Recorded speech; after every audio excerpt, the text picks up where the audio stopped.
hope that people love it.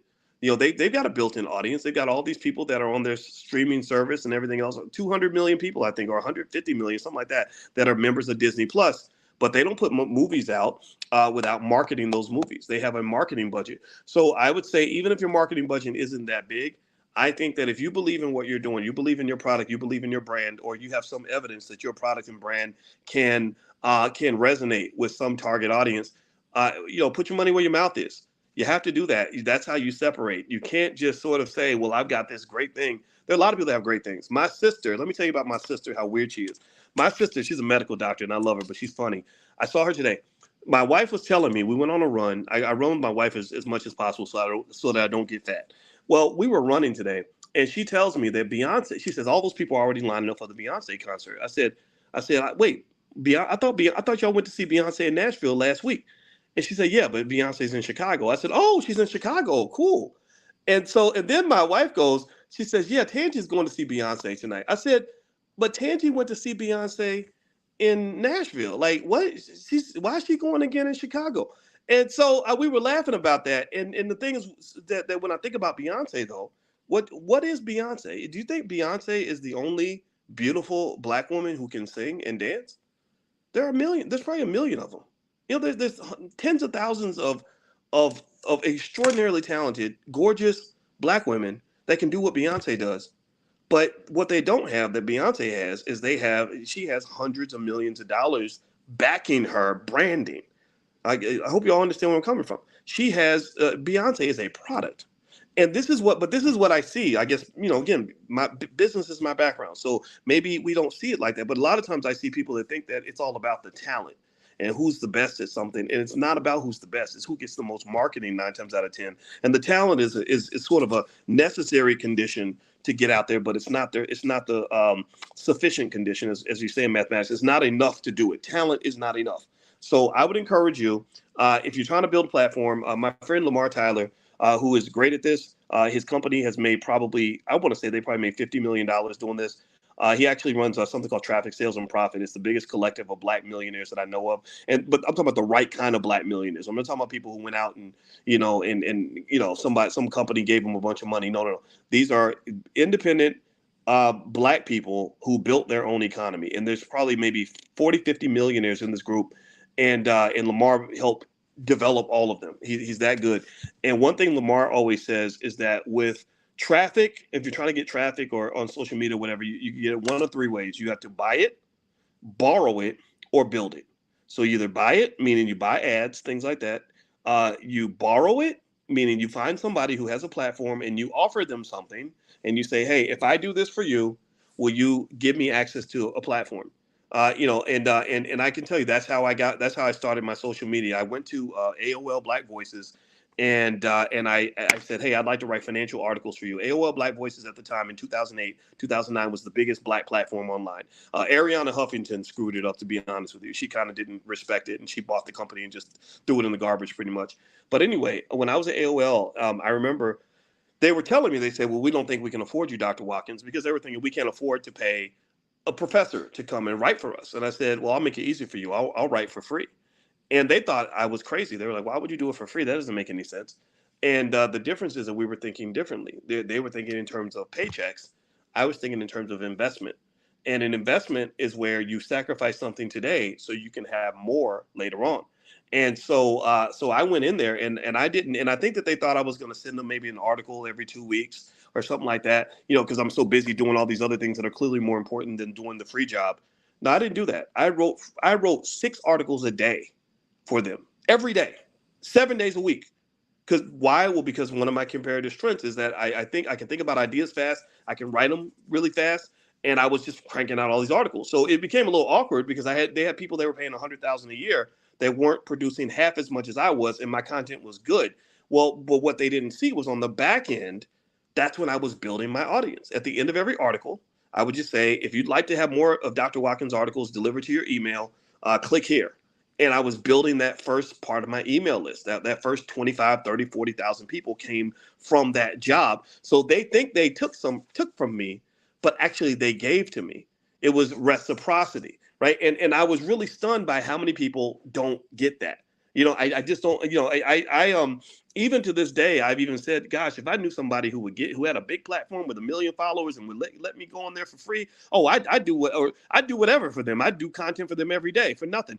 And I've run into people where I've said, oh, you're good. Hey, you want to use the platform? And they might turn around and say, well, how much am I going to get paid? And I'm like, well, I don't get paid to do videos. Like, I don't know what, like, no, nothing. You do get access to, but because we're used to thinking on the side of the employee, like, okay, what's my paycheck going to be? We're not always thinking on the side of the investor and the owner and the entrepreneur, right? So I'm not telling anybody what to do, but what I will say is that if you want to build big platforms, I really think that this line of thinking might be more beneficial. And also, so I would say invest in yourself. I would also say this, one of the things that helped us protect ourselves when we lost our Instagram page, which maybe we'll get it back, maybe we won't, whatever. And I was actually to be honest with you, I was kind of relieved to not, deal with social media every day and stuff. It gets kind of exhausting. Like there's studies that show what social media does to your mind. And so it's actually been a relief. However, um, we have so many platforms that it's like, okay, well, let's just divert our traffic over here. Let's just go do something over here. So I would encourage you, never get overly committed to one platform. I have seen this happen a lot where somebody will build up a gigantic TikTok page and do nothing but TikTok. And remember that's not your audience. That's TikTok's audience. Their TikTok is making the money, not you. They're the ones who are selling your audience to their corporate sponsors. Now, it doesn't mean you're getting screwed necessarily, unless you choose to screw yourself by not diversifying, right? So that same content that can go on TikTok can also go on Instagram. It can also go on a YouTube short. It can go on a Facebook Reel because they're all competing with each other. And I think that a presence on all those platforms is absolutely essential for anybody that does content. And in fact, even a long form video on YouTube can be chopped into pieces and used on a variety of platforms. Okay, Twitter, there's so many, Telegram, they all have the same model. It's like, okay, let's just build a bunch of people, make them social, and where they create content or whatever, and then we're going to go sell this to advertisers. So they all tend to want to bring people together, and then they also have some advertising mechanism where either major corporations are advertising or you can actually advertise, right? So you can run a TikTok ad, you can run an ad on Pinterest, you can run an ad on even Hulu if you want to, right? So I would encourage you to kind of study those ecosystems and understand how they work and use them all, And so what's the other thing I would say? I would say we were talking about being consistent with content creation. The other thing I'll say with that is just know that there are multiple styles of content creation. So depending on your time, like so when I travel a lot, I'm always doing stuff, but I always have time to make content. Why? Well, because again, I was telling you earlier, making content is as easy as having a conversation. It's as easy as going to the bathroom. It's as easy as going to lunch. If you think that way, so. The only days I wouldn't make content would be days where I don't use the bathroom, which is pretty much no day. You're gonna use the bathroom every day. You're gonna eat lunch every day. So effectively, what might occur is if I'm really busy or I'm traveling, the speed or the rate with which I use the content or create the content might change. So, for example, if I'm at home, I might sit down at my desk, turn on my lights, and I have this little makeshift studio set up. I didn't spend a bunch of money on it, and I might sit and do an hour-long conversation or whatever. If I'm on the road, that's when I'm popping in with 2, 3, 4 minute videos.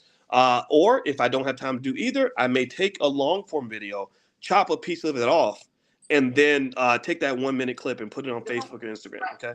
So I'm gonna stop talking because it sounds like I don't know if I'm going over my time. I don't know how much time I have to talk, but was somebody asking a question?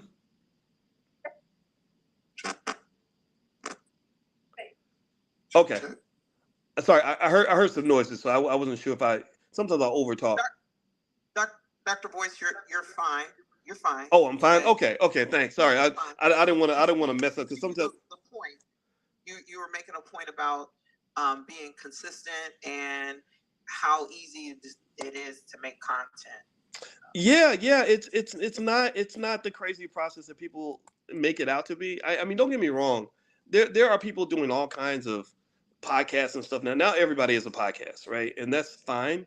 But I think that sometimes people are spending too much in terms of setting up the most beautiful studio that they possibly can. But if you're into that, then I say go for it. But I would also say that you should probably think as much about distribution as you think about content creation. I see people think a lot about creating the most beautiful content, but they're not thinking about, okay, how am I going to have a system to make sure that this gets seen by as many people as possible. And that might be as simple as buying a Facebook ad and making sure everybody sees your best video or your best whatever. And then the last thing I would say, this is the last piece, and then I can open up for some questions if anybody has any questions, is you got to get offline. You can't, I told you, Instagram, Facebook, Twitter, run by Elon Musk. These are all horrible companies, honestly. Apple, all of them, I'm not saying they're horrible. They're beautiful and they're horrible, right? And they're horrible in the sense that they can deplatform you at any time. And even if they don't deplatform you, what one thing Facebook did was they used to let people have reach. I don't know if everybody remembers this, but there was a time where your Facebook post would get a ton of organic reach. That time disappeared. They just decided, we'll let you have 0.1% of your audience. So then you're mad, right? Because you got 400,000 followers on a Facebook page and you put a post up and it gets seen by 300 people or 1,000 people. And you're like, well, where's the other 399,000? I'll tell you where they are. Facebook has packaged them up and sold them to someone else. So you kind of did the work for them. So to some extent, social media, if you don't use it properly, it can turn you into a digital sharecropper. We're pumping in all this content, and then Zuckerberg ends up being worth $100 billion or something because they're able to sell these audiences. So what I would say to you, to be safe, that last little piece, is get your audience offline as much as possible. So that means building your email list. That means building maybe building a text list. And if you do content that's controversial, that may get you in trouble. Like, for example, we worked with somebody named Dr. Christina Parks, who has a PhD in molecular biology from the University of Michigan, who did some earth-shattering testimony about those jabs, those vaccines. And let me tell you, Dr. Parks can't rock on YouTube and Instagram like everybody else. She's on Telegram, where they actually allow her to say what she needs to say, and we respect that, And at the convention, and this is why we don't allow any major corporations to sponsor us. We have panels where we'd have Dr. Parks on one side and a pro-vaccine doctor on the other side, and they would just and they wouldn't even debate. I mean, it doesn't have to be a competition. It was more like share all your perspectives with the audience so they can make their own decision. And maybe that's assuming too much that we believe people can think for themselves, but that's what we believe. So ultimately, depending on the style that you operate, really anybody should do this, in my opinion. You should always have some place where your audience goes that's gonna be yours, and it should even be more than one place. This comes from not just my background in terms of business, but as a finance professor. What I can tell you is that the number one rule of investing, and you are an investor. You're by you being here, you're an investor. The number one rule of investing is to diversify. It's to not put all your eggs in one basket. And this has literally been the one thing that's protected us as we've dealt with, some of our challenges in terms of dealing with social media. So these companies, I say that they're horrible and that I don't like them, but then again, I actually love them because without Facebook and without Instagram and Twitter and YouTube, I couldn't have reached the audience that we've reached. Also, I'm a stockholder in all these companies, and I've made a lot of money from my investments in these companies. So it's kind of a mixed bag, and that's the world we live in. And I say adjust to that world and do things different because I can tell you, I think in my 2 cents, I believe a lot of people are not quite doing it right. So I don't have anything else to say. I hope that this was helpful. This was as honest and as direct as I could be with you. And if you have any questions, I'd be happy to answer them. Dr. Boyce, thank you so much. Thank you so much. That was an awesome presentation. I think a lot of business owners do not leverage the live options on social media as much as they could. So are there any other questions? Okay, well, I have a question. So you talked about, going live and, when you're having those side discussions, like making them public, like how do you get in the habit of doing that? Well, they say that, don't they say it takes 30 days to form a new habit? And so that would basically say to me that the way you get a habit is you just repeat it. You just do it over and over again until it becomes a habit. That's just it. At first it's hard. I'm in the habit of running every couple of days, but I wasn't in that habit when my wife first introduced it to me.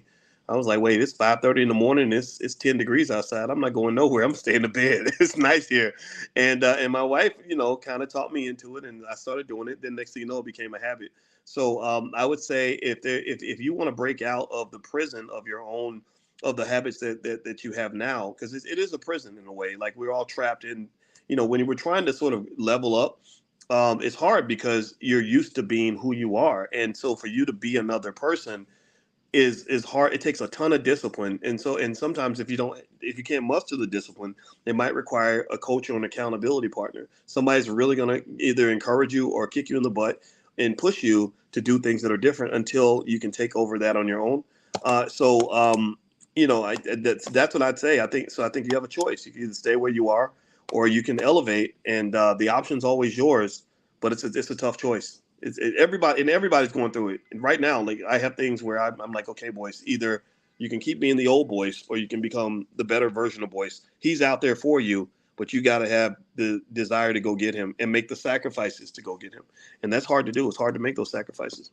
So my next question, because you hit a very, very important point, because I remember I was looking for your Instagram one day, and I was like, "Where's Boyce?" So I went to YouTube and I follow you. I got the notification. I was like, his IG got deleted. I was like, "Oh, here we go." Yeah. So how, besides the email list, what other ways can we have, maintain our own audience?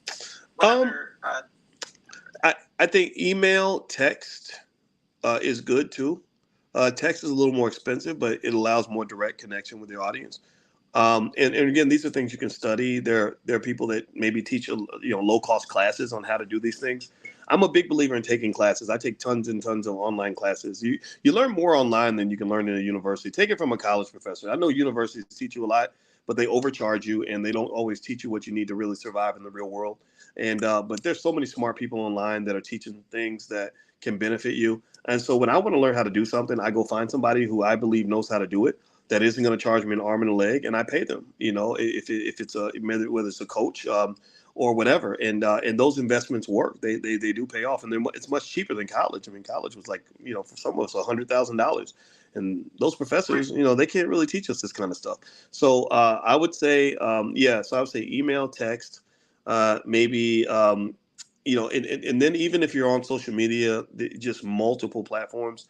And remember, some of the platforms allow freedom of speech a little bit more than others. So again, not everybody is controversial though. And so if you're doing something simple and naive, it's not so bad, right? But even then, though, I think having the multiple platforms allows you to take advantage of the many opportunities that are out there, because not every platform monetizes the same. So, for example, YouTube is very easy to monetize.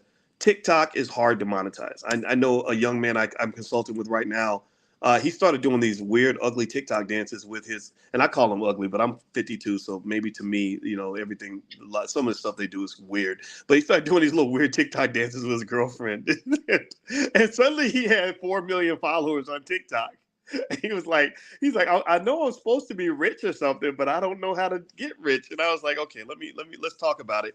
And one of the things that I did talk to him about doing was I said, let's get a lot of your TikTok followers over to your YouTube channel, because at least with the YouTube, we can put you in a position where maybe you're making $5,000 or $10,000 a month from YouTube, right? And then let's talk about product development and how to incorporate that into what you're doing without it not liquidating, but watering down your brand and to your audience. And so you really have to learn that business side, so those are some of my thoughts.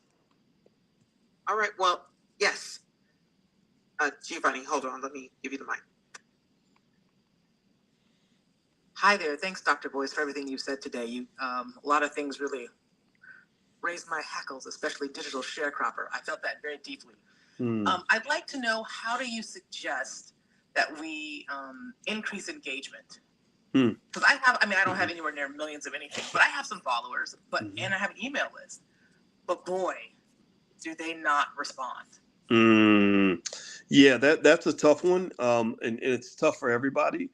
I would start by thinking about it like if you had a class and your assignment was to increase engagement, what would you do, right? If you're taking a class, a lot of y'all are very smart. I can tell. If you're taking a class and they say, increase engagement, well, first thing you might do, for example, is go to the greatest university in the history of this earth, which is called google.com, and you can search how to increase engagement on my Instagram page. And they'll give you, and there's not just, tons of free information, but also there are people that will teach classes or give you, templates on things you can do. Because the thing that social media people have figured out, the reason Mark Zuckerberg has $100 billion is because they understand that the human mind and human emotions can be hacked. They study what types of content will make you engage, will make you keep scrolling, will make you laugh, will make you cry.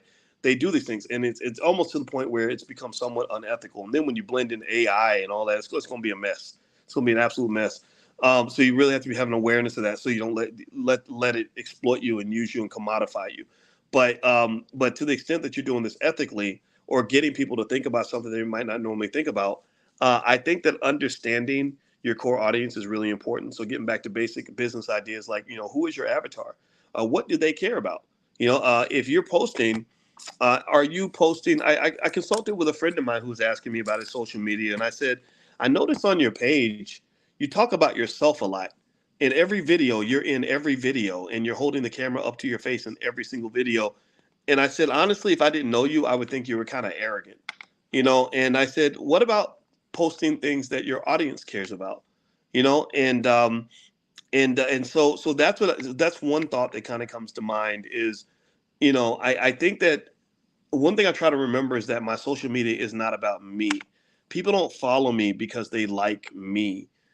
Maybe they might like me. I might be lucky that way, but sometimes, but I assume they follow me because there's something that I can do for them that will make their life better. And so I would think about that first and foremost, and then think about ways to present that content in a way that does stimulate that engagement. So sometimes it might be as simple as asking an engaging question, or asking a question about a topic that everybody has an opinion on. And I would say also be really careful about staying on brand too, though. Like, you don't want to look for just any topic that's interesting. Look for things that link back to what you're doing. So again, to just sort of expose, sort of let you know one thought process I have in terms of leveraging whatever your individual strengths are. Everybody has different strengths, and you want to figure out what those are.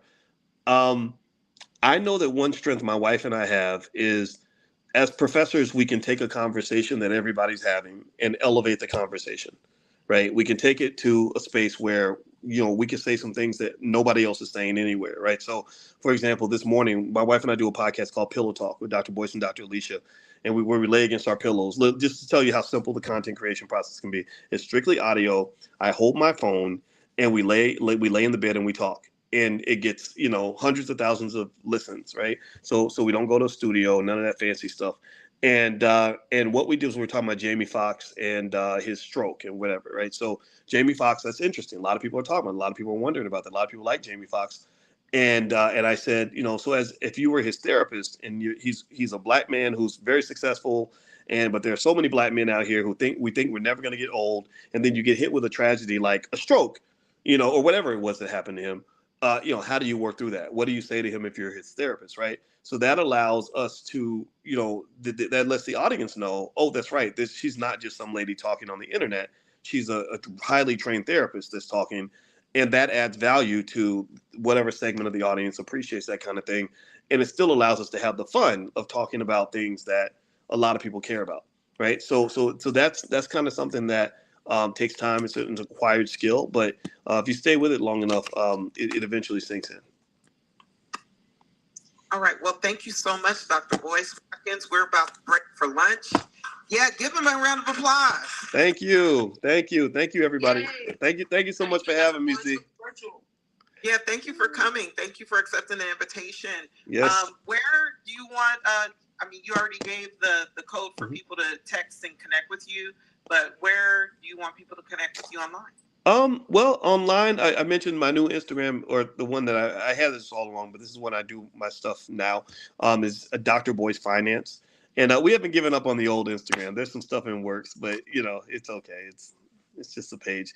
But Dr. Boyce Finance. And then also, if you text the word stock to 31996, I can send you some good stuff. I have a book called It Takes a Village to Raise the Bar that I can send you for free. And also, every week we go through stocks that are, I'm big on the investing, and I really believe that that's an important thing for all of us to do. And I'll send you stocks that I'm buying each week. So just text the word stock to 31996. That way we can also stay connected. So God bless you, everybody. Thank you for having me, Z. And I appreciate every one of you. Thank you. All right. Thank you so much. All right. Thank you. Bye-bye.